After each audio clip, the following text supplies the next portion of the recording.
आपल्या चॅनलच्या मार्फत मी सगळ्यांना सांगतोय की हा रोजगार मेळावा फक्त आपण आज घेतलेला नाही, तर गेल्या 2 महिन्यापासून प्रत्येक शनिवारी आपण हा रोजगार मेळावा घेतो आणि या मेळाव्यात आपण विविध प्रशिक्षण देण्याचे काम महिलांना करतो। जसं आज महुआ फ्लावरपासून केक, बिस्किट, वेगवेगळ्या वस्तू बनवणं आपण शिकवलं आहे आणि ते शिकण्यासाठी आज हजारोनी बाया इथं येत आहेत।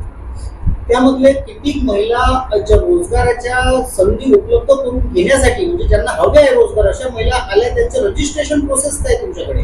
नाही, आजच्या तारखेला काय आहे का बचत गट होऊन 50 वर्ष झाली, परंतु आजपर्यंत सरकारने त्यांना फंड दिलं पण त्याचा काहीच वापर झालेला नाही। हे जेव्हा माझ्या लक्षात आलं तर मी हे केलं का बाबा बचत गटाच्या महिला काही बनवू शकतात पण त्यांना विकायला बाजारपेठ उपलब्ध नाही आहे। तर आम्ही नागपूर, पुणे, मुंबई, नाशिकच्या मोठ्या व्यापाराबरोबर टायअप केला आहे आणि आम्ही त्यांना बाजारपेठ उपलब्ध करून देणार आहे। बाजारपेठ उपलब्ध करून दिला हा एक पार्ट, पण त्यांना क्वालिटी प्रोडक्ट तयार करण्यासाठी आम्ही त्यांना प्रशिक्षण देत आहोत आणि हे प्रशिक्षण द्यायला नोगा, VNIT मोठ्या मोठ्या इन्स्टिट्यूटमधून लोकांना आम्ही बोलवत असतो। आज या ठिकाणी आयोजित असलेल्या रोजगार मेळाव्यामध्ये भरपूरशे मशिनरीज तिथे उपलब्ध दिसल्या आम्हाला। तिथे काही पेपर्स बनवण्याच्या, काही ज्यूस बनवण्याच्या, काही केक बनवण्याच्या मशिनरी होत्या। या मशिनरीचा काय पार्ट आहे या रोजगार मेळाव्यामध्ये? नाही, त्यांना आम्ही सांगतो आहे का ह्या मशीनचा जर वापर करून आपण प्रॉडक्ट बनवलं तर क्वालिटी प्रॉडक्टही होते आणि लवकर होते। त्याच्यामुळे त्यांना या गोष्टीची माहिती नाही आहे, त्याच्यामुळे ह्या सगळ्या मशीन्स आम्ही त्यांना दाखवत आहोत। कोणकोणत्या पद्धतीच्या आणि किती मशिनरी आजच्या कार्यक्रमामध्ये तुमच्याकडे अवेलेबल होत्या? नाही, सगळ्या टाईपच्या। आजकाल तर असं आहे का उसाच्या रसी जर बनवायची असेल तर त्याची एक छोटी मशीन आली आहे।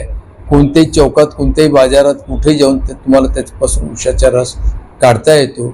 पोळ्या बनवण्याच्या मशीन आहेत। आज पोळ्या बनवून फक्त त्या हॉटेलमध्ये द्या, त्यांना परत ते गरम करून लोकांना वाढून देतात। त्या प्रत्येक गोष्टीची मशीन आली आहे, पण या मशीनपेक्षा चांगलं हे आमच्या इथल्या महिला स्वतः बनवू शकतात आणि मला त्यांच्या स्वतःच्या कर्तृत्वानं तयार होणारे जे प्रोडक्ट आहेत त्यांना विकून द्यायची त्यांना माझी इच्छा आहे। एकंदरीत महिला बचत गटांना किंवा वैयक्तिकरित्या महिलांना ज्यांना आवश्यकता आहे अशा महिलांना लोन सुविधा वगैरे तुमच्या संस्थेमार्फत उपलब्ध करून देण्यात येते? नाही, हे सगळं सरकार देत आहे, पण आजपर्यंत कोणत्याही आमदार, खासदार, मंत्र्यांनी त्यांना मोटिवेट केलं नाही किंवा त्यांना हे शिकवलं नाही किंवा त्यांना ही माहिती दिली नाही की बाबा रे सरकार काय काय अवेलेबल आहे, सरकारकडून कसं 35% सबसिडीवर लोन आहे, सरकारकडून कसं विविध सुविधा आहेत, त्या त्यांना माहीत नसल्यामुळं ती माहिती मी त्यांना आज माझ्या ऑर्गनायझेशनकडून देत आहे। आज किती ते किती हा कार्यक्रम आयोजित झाला होता? प्रत्येक शनिवारी आम्ही 11 वाजता सगळ्यांना बोलवतोय। 11 ते 2 हा आमचा कार्यक्रम असतो आणि 2 ते 3 सगळ्यांना जेवण असते। आज किती हजार महिलांनी, पुरुषांनी या कार्यक्रमाचा लाभ घेतला असं वाटतं? आजपर्यंत आमच्या इथं 35,000 महिला झालेल्या आहेत।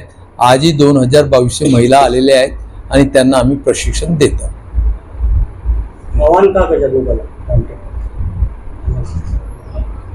ज्यांच्याकडे रोजगाराच्या संधी उपलब्ध नाहीत अशा बेरोजगार युवक युवतींना, महिला पुरुषांना काय अपील तुम्ही करू इच्छिता?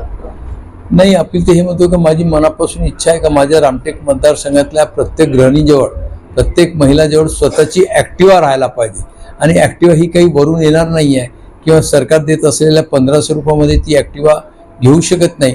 तिला स्वयंरोजगार करावाच लागेल आणि त्या स्वयंरोजगारातून स्वतःच्या कमाईतून ती ॲक्टिवा घेऊ शकेल। तर ती स्वतःच्या कमाईसाठी मी त्यांना प्रशिक्षण देत आहोत आणि मला आनंद आहे की प्रत्येक महिला मन लावून प्रशिक्षण घेत आहे। ही माझी फर्स्ट स्टेप आहे। सेकंड स्टेपमध्ये आणखीन हायर, थर्ड स्टेपमध्ये आणखीन हायर। ज्या दिवशी मला विश्वास होईल का हे क्वालिटी प्रोडक्ट करू शकतात त्यावेळेस आम्ही मग ते सगळे प्रोडक्ट नागपूर, पुणे, मुंबई, नाशिकच्या बाजारपेठमध्ये उपलब्ध करून देणार आहोत।